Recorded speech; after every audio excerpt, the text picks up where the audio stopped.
If you're walking in vanity, if you're walking in pride, and you're arrogant about all the stuff that you have, and you're walking in that, it's going to separate you from people.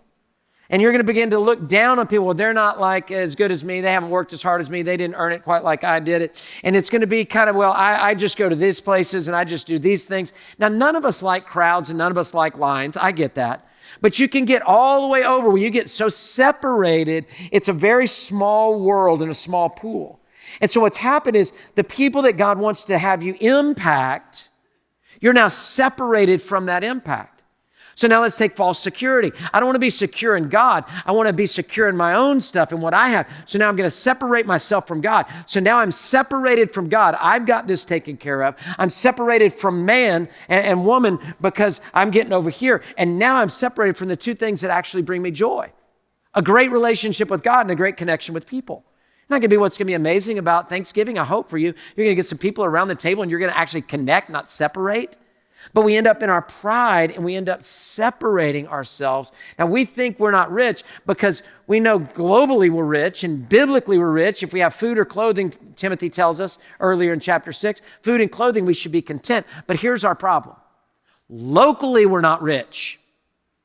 We're not comparing ourselves to people globally. We're not looking at our hearts biblically. We're looking at the car that just pulled up at the light next to us, and we're comparing locally. God's not calling us to sell it all. He's calling us to steward it all so that we can have connection with people and we can have connection with God as well and make that connect. Now listen to this quote talking about separating from people, about pride. There's a book called Gospel Patrons. It's by John Reinhardt. It's a great book. And here's what he says. He tells a story of a lady named Lady Huntingdon. And she was an aristocrat in Great Britain in the 1800s. And as Americans, we love picking on Britain, all right? So we get to do that a little bit here, so which is really great. So she is an aristocrat, what you think, 1800, hoop skirts, fancy, but she used her platform. She was a believer, very wealthy, used her platform. She would invite all of the politicians, the actors, and even royalty. The Prince of Wales, not the one we know, but way back in 1800s, came to her house to hear George Whitefield talk about the gospel and share Christ with them. So amazing lady.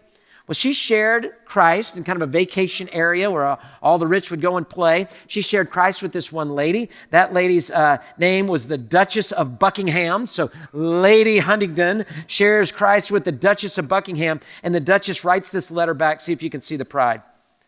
It's monstrous to be told that you have a sinful heart, as common as the wretches that crawl on the earth.